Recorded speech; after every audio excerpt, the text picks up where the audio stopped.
کے لیے پکا ارادہ کرنا کہ میں آئندہ کبھی اس گناہ کا ارتکاب نہیں کروں گا. جب یہ تین باتیں ہو جائیں تو اللہ تعالیٰ اپنے فضل و کرم سے سارے گناہ معاف فرما دیتا ہے. پچھلے جتنے بھی گناہ انسان سے ہوئے ہوں وہ اللہ تبارک و تعالیٰ معاف فرما دیتے ہیں. البتہ توبہ کی تکمیل کے لیے یہ بات بھی ضروری ہے کہ جو حقوق اپنے ذمے باقی ہیں ان کو ادا کرنے کا اہتمام کیا جائے.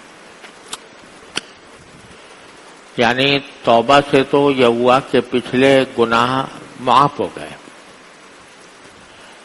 لیکن ان گناہوں کے نتیجے میں جو حقوق ضائع ہوئے، جن جن کی حق تلفی ہوئی، ان حقوق کو ادا کرنا، ان کی تلافی کرنا، یہ بھی توبہ کا ایک اہم حصہ ہے. دوسرے الفاظ میں توبہ سے پچھلے گناہ تو معاف اللہ تعالیٰ کر دیتے ہیں، اور انسان کو مطمئن ہو جانا چاہیے کہ میرے توبہ کے بعد اللہ تعالیٰ نے میرے سارے گناہ معاف فرما دیے. لیکن جن جن کاموں کی تلافی ممکن ہے ان کی تلافی کرنا پھر بھی انسان کے ذمے واجب رہتا ہے، اور ان کی تلافی کے بغیر توبہ مکمل نہیں ہوتی. اب جو حقوق انسان کے ذمے ہیں کچھ تو اللہ تبارک و تعالیٰ کے ہیں اور کچھ بندوں کے ہیں. اللہ تبارک و تعالیٰ کے جو حقوق ہیں ان میں فرائض ہیں، جیسے نماز ہے، روزہ ہے، زکوٰۃ ہے، حج ہے، یہ فرائض ہیں. تو اگر ان فرائض کی ادائیگی میں کوتاہی ہوئی ہے، مثلا یہ کہ نمازیں قضا ہو گئی ہیں، روزے قضا ہو گئے ہیں، زکوٰۃ ٹھیک ٹھیک ادا نہیں کی، حج فرض ہو گیا تھا مگر نہیں کیا، تو ان عبادات میں جو فرائض ہیں ان کی تلافی یہ بھی توبہ کے بعد ضروری ہے. ایک تو حقوق اللہ کے خلاف کام کرنا یہ ہوتا ہے کہ کسی نے کسی گناہ کا ارتکاب کر لیا، والعیاذ باللہ کسی نے جھوٹ بول دیا. تو جھوٹ بولنا اللہ تعالیٰ کے حق کے خلاف ہے، اللہ تعالیٰ کے حکم کی نافرمانی ہے. تو جب ایک مرتبہ آدمی نے توبہ کر لی تو جھوٹ کا گناہ معاف ہو گیا. اب اس کی تلافی یہ ہے کہ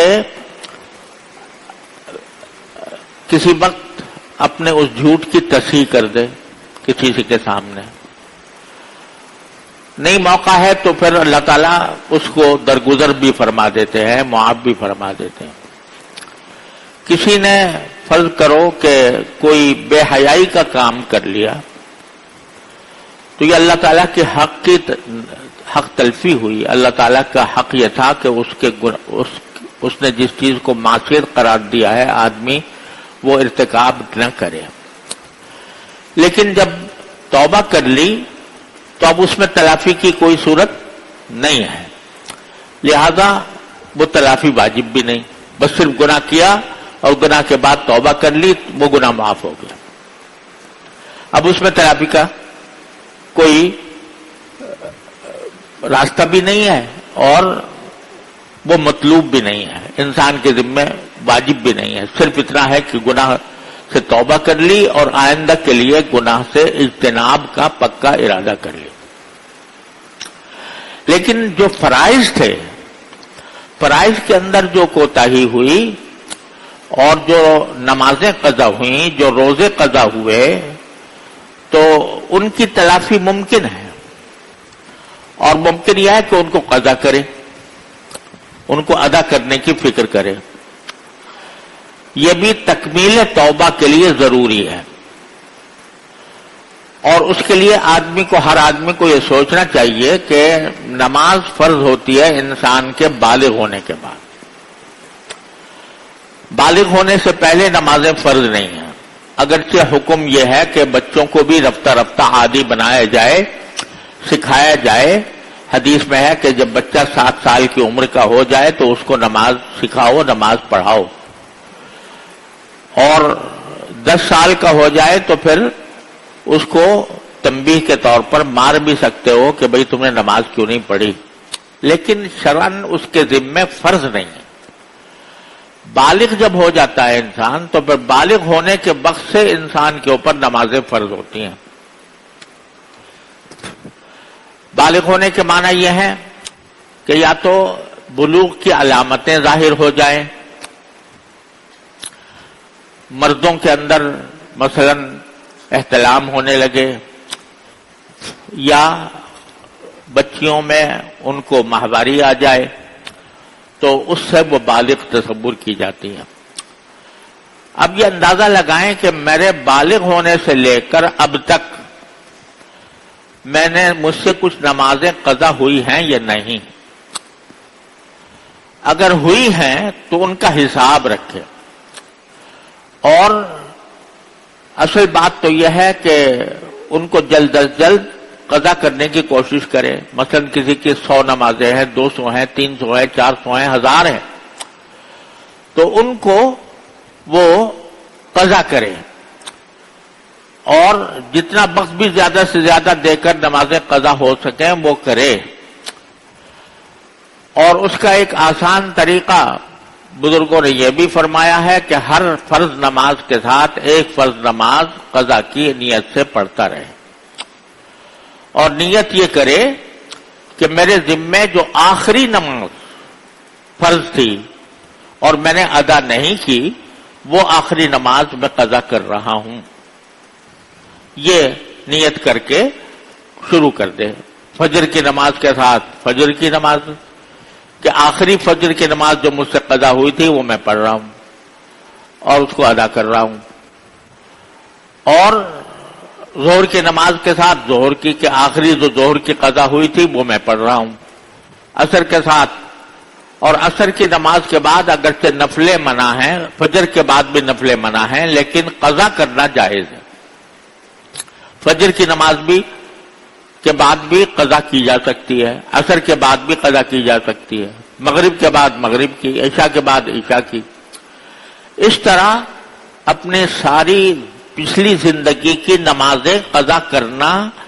یہ انسان کے ذمے توبہ کی تکمیل کے لیے ضروری ہے۔ آج کل بعض لوگوں نے یہ مشہور کر دیا ہے کہ اگر کسی شخص نے توبہ کر لی، نمازیں پچھلے زمانے میں نہیں پڑھی تھیں تو بس توبہ کر لے تو کافی ہے، پچھلی نمازوں کو قضا کرنے کی ضرورت نہیں ہے۔ یہ بات صحیح نہیں۔ رسول کریم صلی اللہ علیہ وسلم کا ارشاد ہے کہ من نام عن صلاۃ او نسیہا فلیصلیھا اذا ذکرھا فإن ذلک وقتھا، کہ اگر کوئی شخص کسی نماز سے سو گیا تھا، سونے کی وجہ سے نماز چلی گئی، یا بھول گیا تھا، بھولنے کی وجہ سے نماز چلی گئی، تو پھر جب بھی اس کو یاد آئے تو وہ اس کو ادا کر لے، کیونکہ وہی اس کا وقت ہے۔ یہ الفاظ ہیں حدیث پاک صلی اللہ علیہ وسلم، حضور اقدس صلی اللہ علیہ وسلم کی حدیث پاک کے۔ تو جب بعض لوگ یہ کہتے ہیں کہ یہ بھول کر جو چھوڑی ہو اس کی تو قضا ہے، اور جان بوجھ کر جو چھوڑی ہو اس کی قضا نہیں، عجیب فلسفہ ہے۔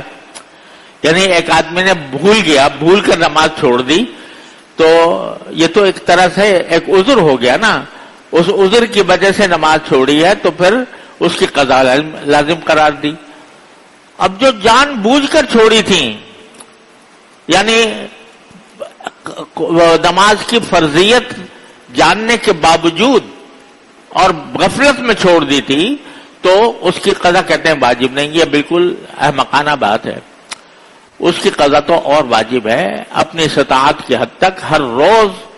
اپنے نمازوں کے ساتھ ایک نماز پیچھے قضا کرے, اندازہ لگائے کہ کتنی نمازیں میری قضا ہوئی ہیں, کتنے دنوں کی ہوئی ہیں, اس کا حساب اپنے پاس لکھے اور ساتھ میں یہ وصیت بھی لکھے کہ اگر میں اپنی زندگی میں یہ نمازیں قضا نہ کر سکا تو پھر میرے ترکے سے اس کے فدیے کی رقم ادا کی جائے. یہ وصیت لکھنا بھی ضروری ہے کیونکہ انسان کا کچھ پتہ نہیں کب موت آ جائے. تو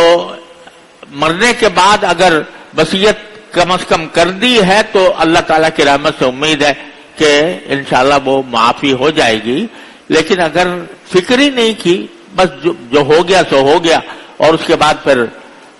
کوئی اس کو قضا کرنے کی فکر نہیں کی تو پھر وہ گناہ سے بری نہیں ہوگا. یہی حال روزوں کا ہے کہ روزے جتنے قضا ہوئے ہیں پچھلے, چاہے وہ عذر سے ہوئے ہوں یا بغیر عذر کے ہوئے ہوں, بیماری کی وجہ سے قضا ہو گئے, خواتین اپنی ذاتی طبی مجبوری کی وجہ سے نماز نہیں پڑھ روزہ نہیں رکھ سکیں, تو دوسرے دنوں میں ان کی قضا واجب ہے. اور جو روزے جن کی قضا نہیں ہوئی تو ان کا حساب رکھنا ضروری ہے کہ اتنے روزے میرے ذمہ واجب ہیں, میں اپنی زندگی میں ان کو ادا کروں گا, اور جو ادا کرتا جائے اس کو اپنے پاس سے کاٹتا جائے, اور ساتھ میں وصیت لکھ دے کہ اگر میں اپنی زندگی میں ادا نہ کر سکا, میری اس کاپی کے اندر یا اس کاغذ کے اوپر میرے نمازوں کا روزوں کا حساب لکھا ہوا ہے, اگر میں اپنی زندگی میں قضا نہ کر سکا تو جتنے باقی رہ گئے ہیں تو میں وصیت کرتا ہوں کہ میرے ترکے سے وہ ان کا فدیہ ادا کر دیا جائے. یہ بھی تکمیل توبہ کے ضروری ہے. زکوٰۃ میں بھی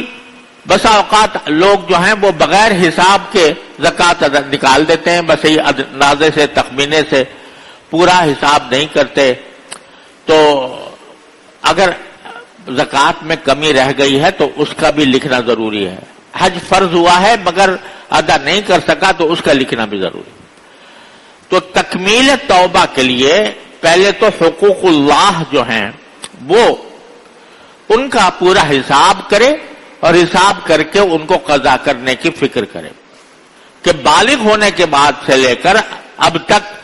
میری ذمہ جتنی نمازیں ہیں, جتنے روزے ہیں, ان کی یا قضا کرے, اور جو قضا نہ کر سکے اس کے لیے وصیت کر کے جائے کہ میرے ترکے سے اس کا فدیہ ادا کر دیا جائے.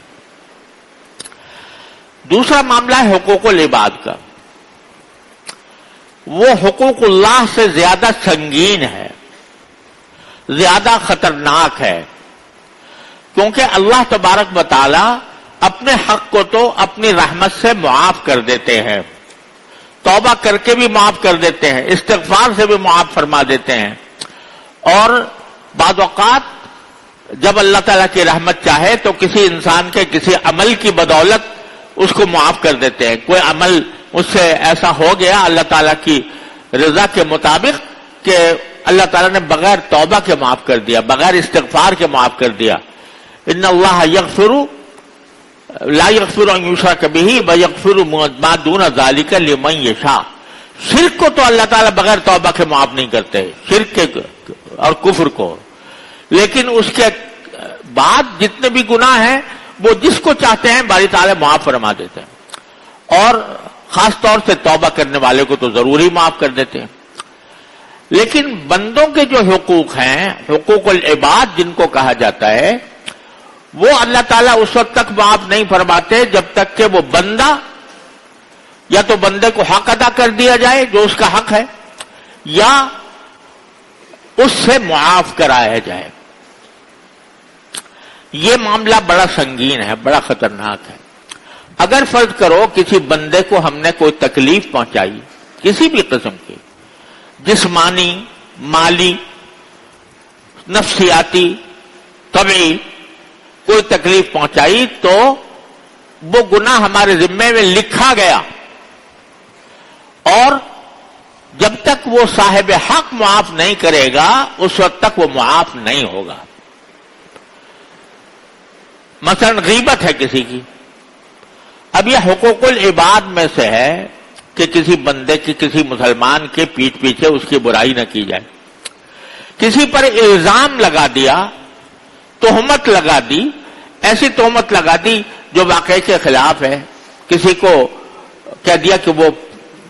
جو ہے وہ رشوت لیتا ہے مثال کے طور پر, حالانکہ بیچارہ نہیں لیتا تھا, اس کے اوپر تہمت لگا دی. کسی پر تہمت لگا دی یہ جھوٹا ہے, حالانکہ وہ جھوٹا نہیں تھا.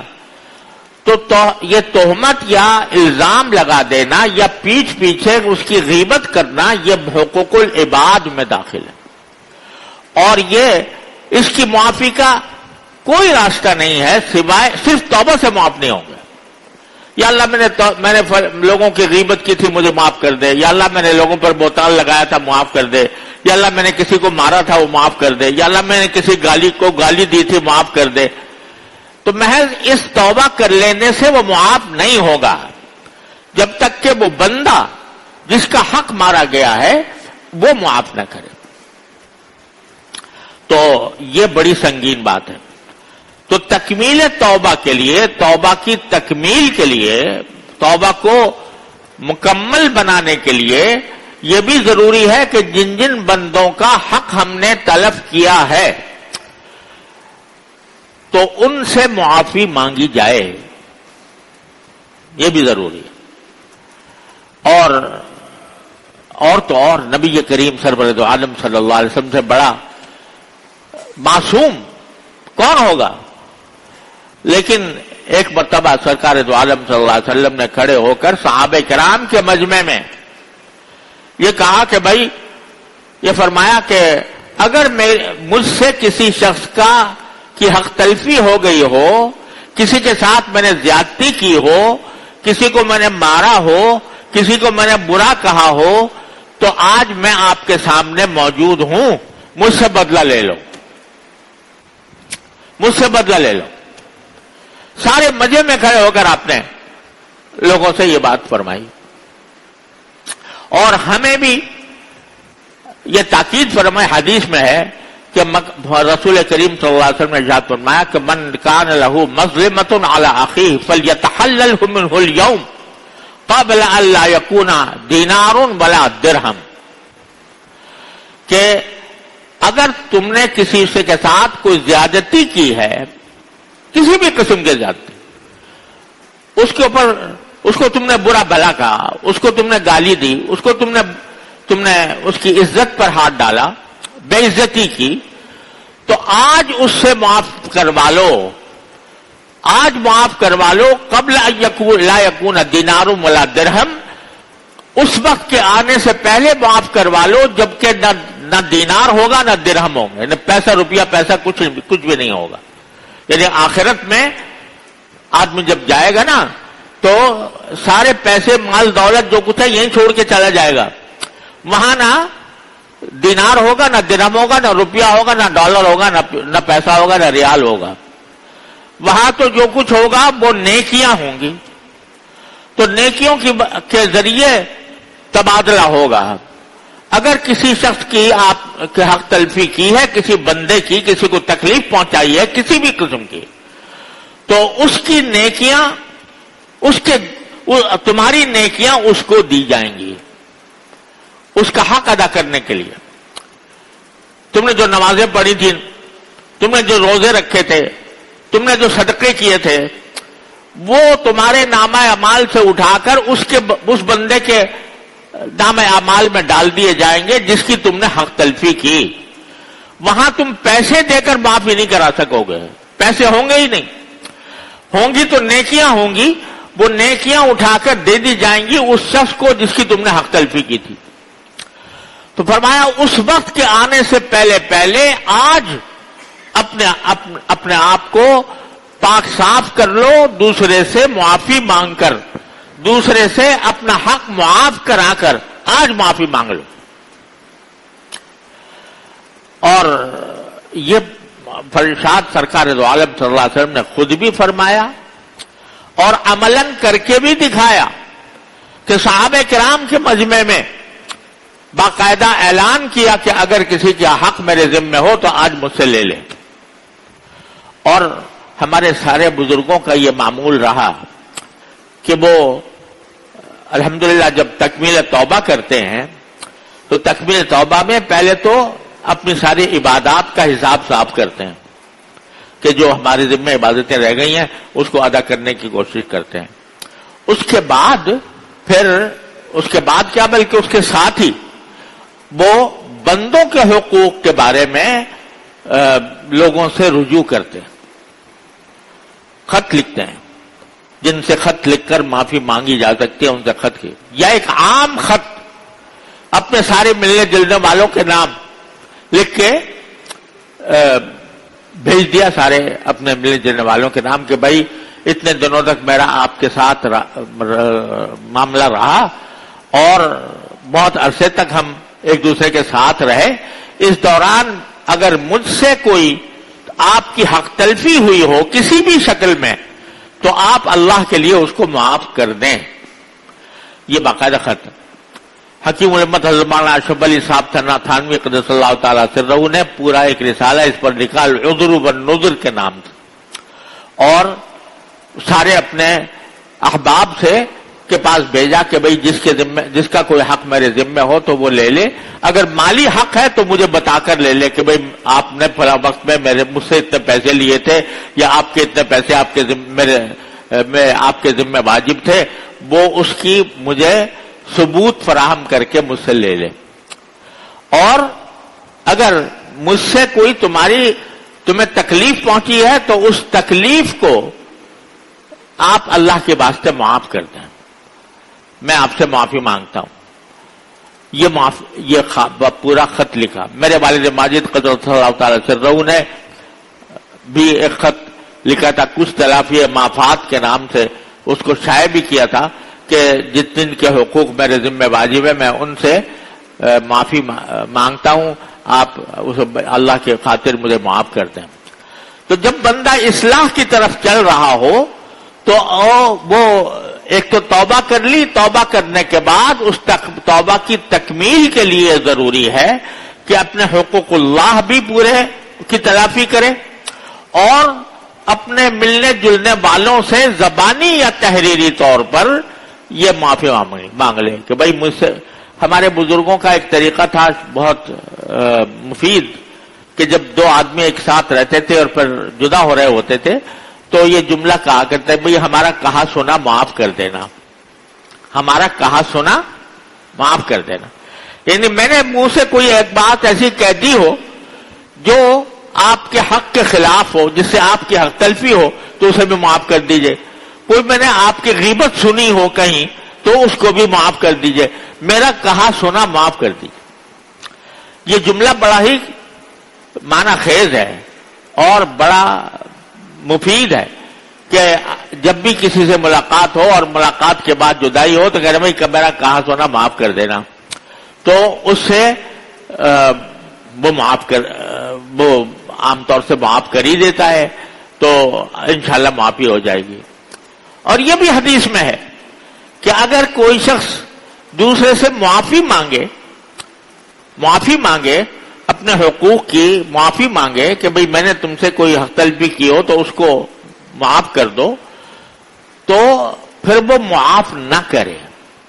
کہہ دی میں تو نہیں کرتا معاف، تو اس کے اوپر بھی وعید ہے حدیث میں کہ کوئی آدمی تم سے معافی مانگ رہا ہے تو اس کو تمہیں چاہیے کہ معاف کر دو. اگر معاف نہیں کرو گے تو کچھ بعید نہیں ہے کہ اللہ تعالیٰ تمہاری پکڑ کر لے کہ ایک میرا بندہ تم سے معافی مانگ رہا تھا، شرمندہ ہو رہا تھا، میں تو بڑے بڑے گناہوں کو اس کی شرمندگی کے بعد، اس کی معافی مانگنے کے بعد میں معاف کر دیتا ہوں، اور تم ایک بندہ تم سے معافی مانگ رہا ہے، نادم ہو رہا ہے، شرمسار ہو رہا ہے، تو اب تم اس کو معاف نہ کرو تو یہ بڑی زیادتی کی بات ہے. اس کے اوپر حدیث میں وعید بھی بیان فرمائی گئی ہے. تو یہ ہر انسان کو اپنے ملنے جلنے والوں کے ساتھ یہ کام کرنا چاہیے. اور ایک ایسی حدیث ایک ایسی دعا تلقین فرمائی سرکار دو عالم صلی اللہ علیہ وسلم نے کہ ہر مسلمان کو اس کو اپنا وظیفہ بنانا چاہیے. اگر الفاظ عربی کے یاد ہوں تو سب سے اچھا، نہ ہو تو کہیں کم از کم اس کا جو مفہوم ہے وہ ادا کریں. ایک حدیث میں ہے کہ رسول کریم صلی اللہ علیہ وسلم نے یہ دعا مانگی کہ ایما عبد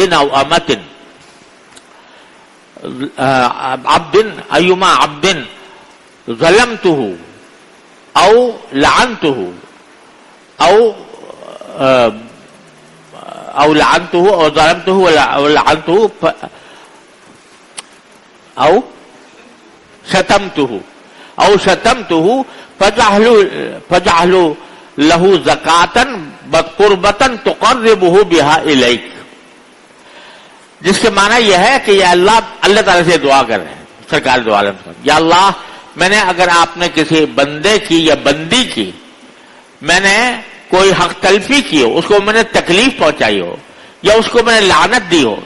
کی ہو، یا میں نے اس کو گالی دی ہو، یا میں نے اس کو برا بلا کہا ہو، تو اللہ میرے اس لعنت اور اس برا بلا کہنے کو اس کے لیے طہارت کا ذریعہ بنا دیجیے، پاک کرنے کا ذریعہ بنا دیجیے، اور اس کے لیے اس کو عبادت بنا دیجیے جس کے ذریعے وہ آپ کا تقرب حاصل کرے. تو پہلا کام تو یہ ہے کہ جن کی حق تلفی ہوئی ہے ان سے معافی مانگے، عام معافی نامہ لوگوں کے سامنے بھیجے، اپنے ملنے جلنے والوں سے زبانی یا تحریری طور پر معاف کرائے. اور اس کے بعد بھی ہو سکتا ہے پتہ نہیں کتنے لوگوں کی میں نے حق تلفی کی ہو، مجھے یاد بھی نہ ہو،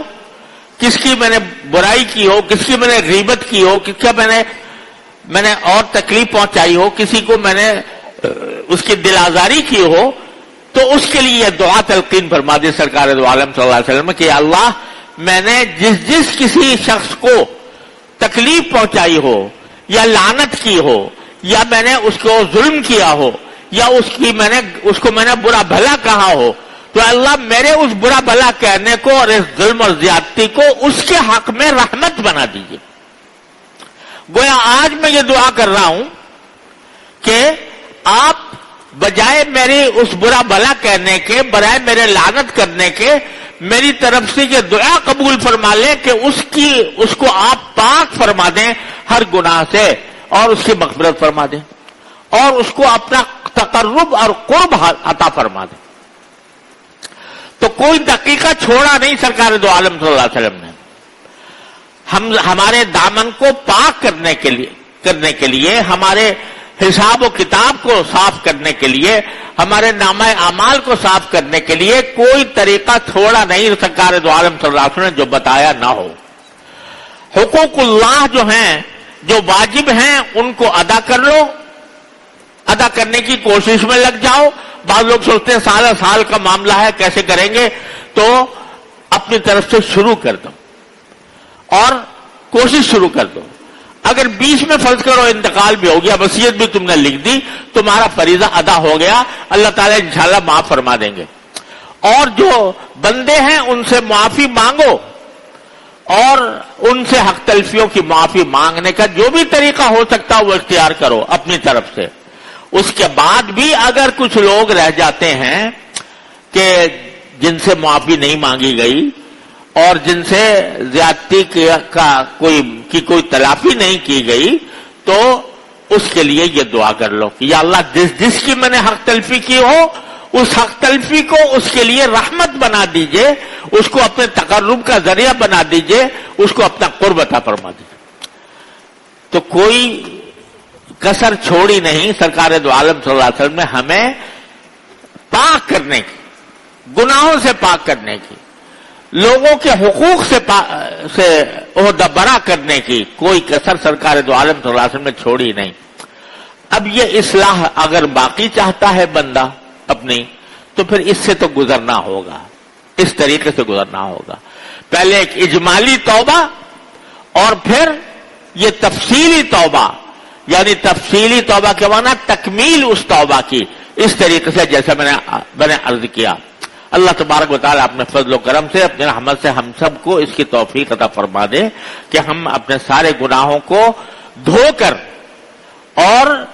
ان سے توبہ کر کے اور اس کی تفصیل توبہ کر کے اللہ تبارک و تعالیٰ کی بارگاہ میں حاضر ہوں اس وقت جب کہ نہ کوئی پیسے ہوں گے، نہ مال ہوگا، نہ دینار ہوگا، نہ درہم ہوگا، وہ سب صرف اللہ تبارک و تعالیٰ کے کرم کے سہارے ہم ہوں گے. تو اللہ تبارک و تعالیٰ اس وقت ہم پر ہمارا اپنا کرم فرما دے. وصلی اللہ تعالی علی خیر خلقہ سیدنا محمد.